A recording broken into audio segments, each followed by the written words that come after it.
Alors voilà, au fond de l'atelier, il y a une petite pièce. Et dans cette petite pièce, il y a un coffre. Sauf que évidemment, j'ai pas la clé. Et avec mon peu d'expérience dans les cambriolages de banque, j'ai aucune idée de comment l'ouvrir. Donc ça commence à faire un petit moment que je me demande ce qu'il peut y avoir à l'intérieur. La seule info que j'ai sur le coffre, c'est la marque. Mais après quelques recherches, j'ai pas trouvé de plan ou quoi que ce soit. Donc on va improviser. Pas gagné, hein? Bon, et vu que dans tous les cas, je veux le retirer de la pièce, je vais commencer par enlever le béton. Ça m'occupera le temps de réfléchir un peu à tout ça. Ils ont mis un papier journal entre le coffre et le béton. Et il date de 1984. Donc il doit pas être tout jeune le coffre. Bon, on continue.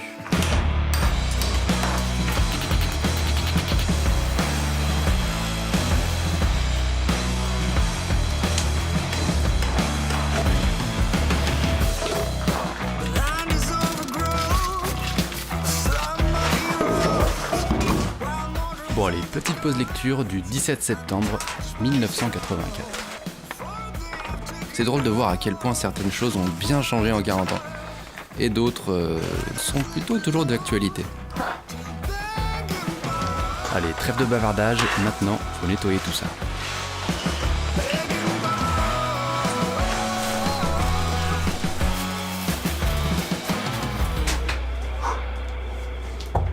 À nous deux mon pote. Il pèse une tonne, c'est pas possible. Je pense qu'il doit être blindé de sable sur les côtés. Bon, l'idéal, ça aurait été d'avoir une voiture, l'accrocher dessus, tirer, comme dans les films. Mais ici, il va falloir faire autrement. Le coffre doit faire environ 400 kg. Donc on va utiliser notre bon vieux levier de première classe pour essayer de le bouger. Et comme ça, maintenant, on peut commencer une tentative d'ouverture par l'arrière.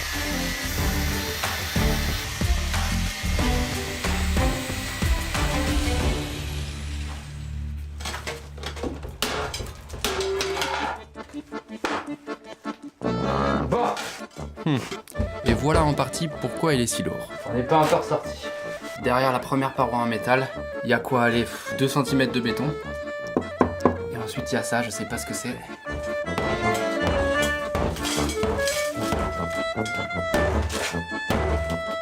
Mais visiblement, c'est solide.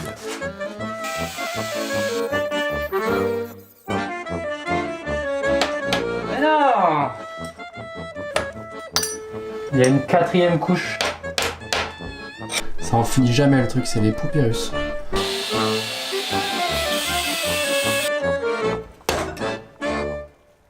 Oh. Ah, j'ai peur de regarder.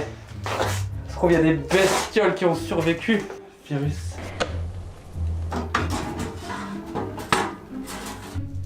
Yes, je suis riche. Bon visiblement il n'y a pas grand chose. Mais j'ai pas accès à tout le coffre. En fait, il y a une partie au-dessus et en dessous. Donc ce que je vais faire, c'est que je vais continuer à découper tout l'arrière. Ça va l'alléger un petit peu et puis ça me permettra de voir l'ensemble. Allez, on y retourne.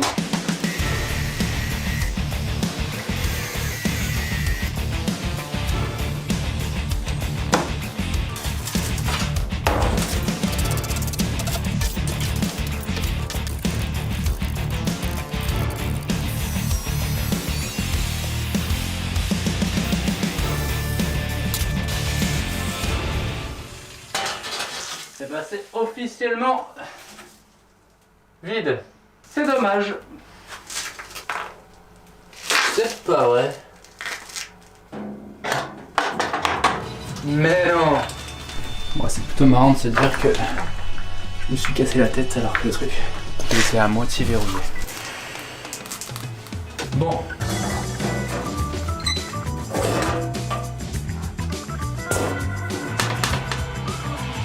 Ah, c'est plein de graisse. Bon, c'est pas le coffre de la Banque de France. Mais bon, c'est déjà ça. Bon, on va s'amuser à tout démonter. Hein. Ah, ça sent vraiment pas bon.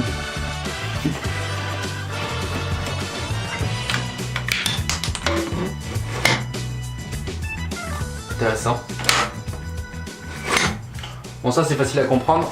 Faut juste tous relier en fait à ce truc au milieu. C'est ça que je pourrais m'amuser à faire, c'est de mettre une poignée de l'autre côté. Qui tourne tout ça. Ça peut être marrant. Ok, bon, faute de trésor, on va essayer de comprendre comment fonctionnent les serrures.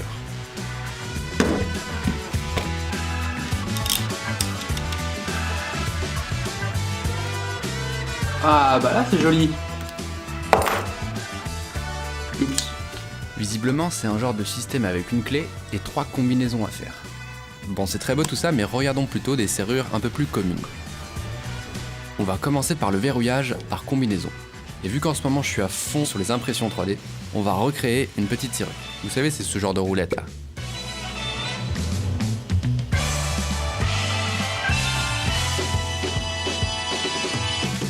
J'ai imprimé toutes mes pièces, il reste plus qu'à les assembler. Mission assemblage, Kinder Surprise.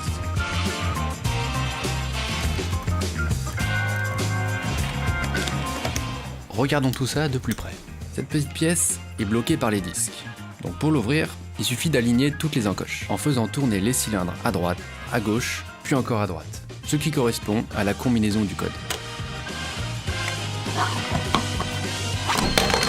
Passons maintenant à notre serrure classique, celle qu'on trouve dans la plupart des cas chez nous.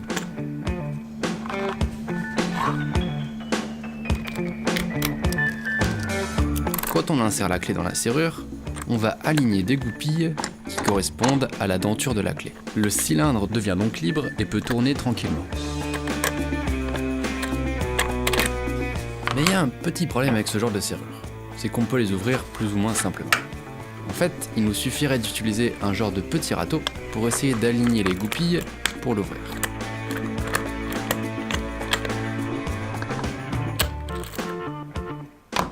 C'est le même type de serrure qu'on retrouve aussi dans la plupart des cadenas.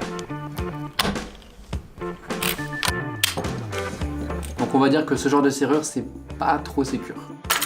Retour à notre coffre. Je vais l'amener dehors pour le nettoyer parce que j'ai envie de le garder pour en faire une genre de commode de rangement.